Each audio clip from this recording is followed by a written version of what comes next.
In today's video, I'm going to teach you how to merge two databases in Notion. We'll walk through a simple, reliable way to connect two databases so they work together, letting you see and use information from both in one place. Start in your main database, the one where you want the combined information to live. Open the database as a full page so you can see its properties clearly.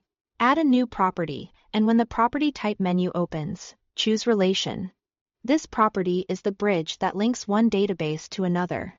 Give it a clear name so you'll recognize what it connects to, like linked projects or related tasks depending on your use case. Next, search for and select the second database you want to connect. Notion will show you a list as you type, so pick the exact database you need. Once you've selected it, you'll see a setup panel with a toggle called Show on Database Name. Turn that on. This creates a two-way connection so both databases can see and reference each other. It keeps everything consistent, no matter which database you are in. After the relation is set, you can start linking items. In your main database, click into the relation cell for a row and choose the matching item from the second database. You can link one item or many, depending on how your data relates. This alone lets you navigate back and forth between connected entries without duplicating information. To bring in specific details, use rollups. Add another new property and select rollup as the type. In the rollup settings, choose the relation you just created. Then pick the exact property from the second database that you want to display in the main one.